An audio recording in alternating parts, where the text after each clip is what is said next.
এই পৃথিবীতে সৌন্দর্যের সবচেয়ে উপকরণ, সর্বশ্রেষ্ঠ সৌন্দর্যের বস্তু, আরামের বস্তু, এই পৃথিবীর সবচেয়ে আনন্দের শ্রেষ্ঠতম উপকরণ এই মাটির পৃথিবীতে কি? একজন হালাল স্ত্রী, একজন পবিত্র নারী। যুয়্যিনা লিন-নাসি হুব্বুশ শাহাওয়াত মিনান নিসা, এক নাম্বার। প্রথম আল্লাহ বলছে, রাসূলুল্লাহ সাল্লাল্লাহু আলাইহি ওয়াসাল্লাম বলছে, তাকওয়ার পরে, তাকওয়া অর্থাৎ কোন ব্যক্তি আল্লাহকে ভয় করে, এই নিয়ামত যদি কারো মধ্যে থাকে, তো এর পরে কোন ব্যক্তির 2 নম্বর শ্রেষ্ঠ নিয়ামত কি? নবী বলছে আল মারআতুস সালিহা, একজন নেককার স্ত্রী। একটা লোক নামাজি, একটা লোক রোজাদার, একটা লোক হজ করছে, একটা লোক হালাল খায়, একটা লোক হারাম থেকে বাঁচে, বোঝা গেল লোকটা মুত্তাকি। কথা বলেন না, লোকটা কি? এইবার এই লোকটার এই যে তাকওয়া, নামাজ, রোজা, হজ, যাকাত, এরপরে হারাম বর্জন, গুনাহ বর্জনের পরে তার শ্রেষ্ঠ সম্পদ কি? শ্রেষ্ঠ নিয়ামত 2 নম্বরে কি? আল্লাহর রাসূল বলছে আল মারআতুস সালিহা, একজন নেক স্ত্রী। এই যে সঙ্গী, এই জোড়া, তার জোড়া, তার স্ত্রী, তার স্ত্রী, তার শ্রেষ্ঠ সম্পদ। আদ-দুনিয়া মাতাউন ওয়া খায়রু মাতাইহা আল মারআতুস সালিহা। নবীজি সাল্লাল্লাহু আলাইহি সাল্লাম বলেন, तमाम দুনিয়া আল্লাহ তাআলা বান্দার উপভোগের জন্য বানিয়েছেন, আর সর্বশ্রেষ্ঠ উপভোগের আনন্দের বস্তু হালাল স্ত্রী। হালাল, সেটা হালাল হইতে হবে, পবিত্র স্ত্রী হইতে হবে, কোরআন সুন্নাহর বন্ধনে হইতে হবে, শরীয়তের সীমারেখা মেনে নিতে হবে। ওই রাস্তার নর্তকী না, ওই সিনেমার নর্তকী না, ওই বেহায়া বেপর্দা নারী না, অবৈধ প্রেমিকা না, অবৈধ সম্পর্কের কোনো মেয়ে না। যে নারী বেহায়া, যে নারী বেপর্দা, যে নারী বেশরম, যে নারী অবৈধ সম্পর্ক করে, খোদার কসম, রাসূলের হাদিস মতে সে কোনো বেডি না, বেডির জাতও না। বেহায়া নারী এটা কোনো বেডিও না, বেডির জাতও নাই। এটা প্লাস্টিক অথবা ইলাস্টিক অথবা বালতি অথবা লোডা অথবা বদনা। রাসূল বলছেন আল মারআতু আওরা, নারী বলে কাকে? নবী বলছে এক শব্দ, নারী বলে কাকে?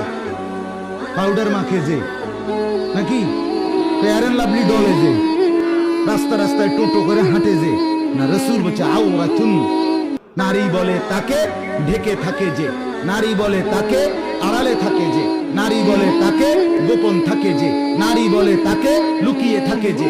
খোদার কসম এটাই বলে নারী। অতএব বেপর্দা নারী নারী না, বেহায়া নারী নারী না, বেশরম নারী নারী না। বলে তো হেবুড়ি গীতা, হেবুড়ি ডাক্তার দেয়া, হেবুড়ি গীতা আমার কি দরকার? কথা বোঝেন না? নবী বলছে আমনে কোনো বেডি না। বলে তো আমি গীতা, তা আমনে না ডাক্তার দেয়াবেন, আমনে গীতা, আমনে ডাক্তারের তো খবর লো। এই জন্য আল্লাহ তাআলা এটা নিয়ামত দিয়েছে। রাসূলুল্লাহ সাল্লাল্লাহু আলাইহি ওয়াসাল্লাম বলছেন হাদিসের মধ্যে, হাদিসের মধ্যে আছে, নবীজি বলছে আরবাউন মিনাস সাআদা, এটা দারুণ হাদিস শুনুন। নবীজি বলছে 4টি জিনিস কোন মানুষের দুনিয়ার জীবনে সৌভাগ্য, 4টা জিনিস যদি থাকে কারো। 1 নাম্বার আল মারআতুস সালিহা, একজন নেককার স্ত্রী। 2 নাম্বার আল জারুস সালিহ, একজন নেককার প্রতিবেশী, একজন নেককার প্রতিবেশী। 3 নাম্বার আল মাসকানুল ওয়াসি', একটা প্রশস্ত ঘর। 4 নাম্বার আল মারকাবুল হানি, একটা আরামদায়ক বাহন, মানে গাড়ি, আরামদায়ক যানবাহন। এই 4টা জিনিস সাআদা, সৌভাগ্য। রাসূলুল্লাহ সাল্লাল্লাহু আলাইহি ওয়াসাল্লাম বলেন, কোরআনের একটা আয়াত নাজিল হইছে, ওয়াল্লাযীনা ইয়াকনিজুনা আয-যাহাবা ওয়াল ফিদ্দা ওয়া লা ইউনফিকুনাহা ফি সাবিলিল্লাহ ফাবাশশিরহুম বিআযাবিন আলীম। আল্লাহ বলে, যাদেরকে আল্লাহ স্বর্ণ রৌপ্য অগাধ সম্পদ দিয়েছে কিন্তু সেগুলো আল্লাহর রাস্তায় খরচ করে নাই, সে তার জন্য ওই সম্পত্তি স্বর্ণ রৌপ্যর কারণে যেগুলো আল্লাহর রাস্তায় খরচ করে নাই, তাদের জন্য আল্লাহর পাক বলেন ফাবাশশিরহুম বিআযাবিন আলীম, হে নবী তাদেরকে আপনি ভীষণ আযাবের সংবাদ জানান, মর্মান্তিক জাহান্নামের আযাবের কথা বলেন।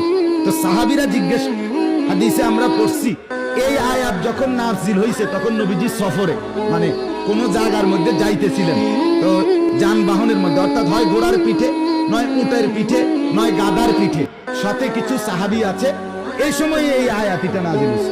তো এক সাহাবী বলতেছে, ইয়া রাসূলুল্লাহ, এই আয়াত দ্বারা তো বোঝা গেল ধন সম্পদ জমানো এটা খুব বেশি কোনো সুখের বিষয় না। কারণ ঠিক মতো যদি আল্লাহর রাস্তায় খরচ না করি তাহলে ফিডা তো কোনো মাটি থুকত না। ফাবাশশিরহুম বিআযাবিন আলীম বলছে আল্লাহ। অতএব আপনি যদি বলে দিতেন কোন জিনিস অর্জন করার মতো শ্রেষ্ঠ সম্পদ কি, নবীজি বলছেন তিনটা জিনিস। কয়টা জিনিস বলেন না? কয়টা জিনিস? এক নাম্বার লিসানুন যাকির, যেই জবান সর্বদা আল্লাহর জিকির করে এমন একটা জিহ্বা পাওয়া শ্রেষ্ঠ সম্পদ। দুই, কালবুন শাকির, যে অন্তর সর্বদা আল্লাহর ফয়সালার উপরে শুকর করে, কৃতজ্ঞ থাকে, যে অবস্থা আল্লাহ রাখছে শুকর, এরকম একটা দিল যার, এটা শ্রেষ্ঠ সম্পদ। তিন নাম্বার ওয়াজাউজাতুম মুমিনা, একজন নেককার ঈমানদার স্ত্রী যার আছে, এটা শ্রেষ্ঠ সম্পদ। তুঈনুহু আলা ঈমানিহি আই দীনিহি, রাসূল বলছে যে স্ত্রী এমন নেককার যে তার স্বামীকে দ্বীনের কাজে সাহায্য করে,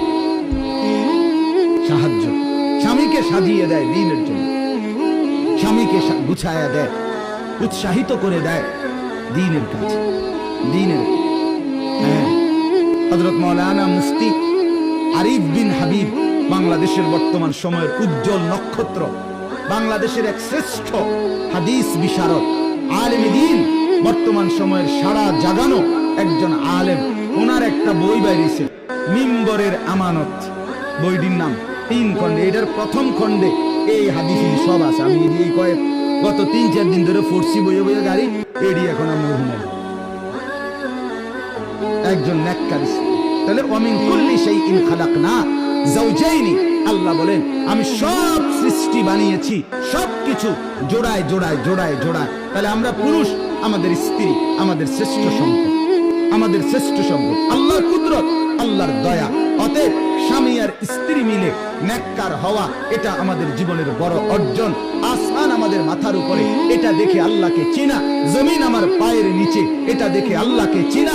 আমার স্ত্রীকে আল্লাহর নিয়ামত, এটা দেখে আল্লাহকে চিনা। মিলে মিশে আল্লাহর গোলামি আর বন্দেগীর মধ্যে গড়ে তোলা, এটাই হলো আমাদের জীবনের লাভ, আমাদের জীবনের কামিয়াবি। আল্লাহ বলেন এইবার 3টা জিনিস আমি কেন দিলাম বান্দা? মাথার উপরে আসমান কেন দিলাম? পায়ের নিচে জমিন কেন দিলাম? তোমাদের জন্য, তোমাদের জোড়া স্ত্রী তোমাদের জন্য কেন বানাইলাম? লাআল্লাকুম তাদাক্কারুন, যেন তোমরা সকলেই উপদেশ গ্রহণ করতে পারো, নসিহত গ্রহণ করতে পারো, আমার গোলামি করতে পারো, আমাকে চিনতে পারো। এত বড় নিয়ামত যিনি দিয়েছেন, আমি তার ইবাদত করব না তো কার করব? মানুষ এত অকৃতজ্ঞ কেমনে হয়? বাপ,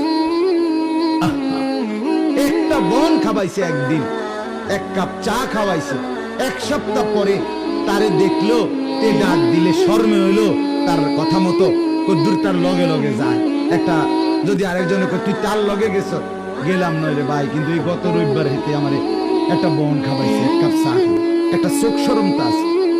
একটা বন আর কিটা, কিন্তু এরপরও তো বন। তো তাহলে একটা বনের জন্য 1 কাপ চা খাওয়ানোর জন্য আপনি এই লোকটার কৃতজ্ঞতা আদায় করলেন।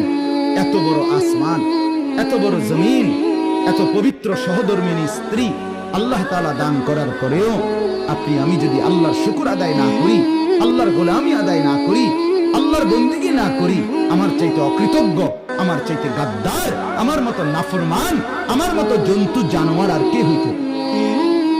সর্বশেষ কথা হইল, আল্লাহ তাআলা বলেন অতএব বান্দা, যদি এটা বুঝে থাকো যে আসমান আমি বানিয়েছি, জমিন আমি বানিয়েছি, বিছিয়েছি, তোমাদের জন্য তোমাদের জোড়া আমি বানিয়েছি, তাহলে উপদেশ যদি নিয়ে থাকো, ফাফিরু ইলাল্লাহ, তোমরা সবাই শয়তানের কুমন্ত্রণা, নফসের ধোঁকা, নিজেদের নাফরমানির রাস্তা ছেড়ে, তওবা করে, গুনাহ ছেড়ে, ফাফিরু, দৌড়াইয়া ছুটে আমি আল্লাহর দিকে ফিরে আসো।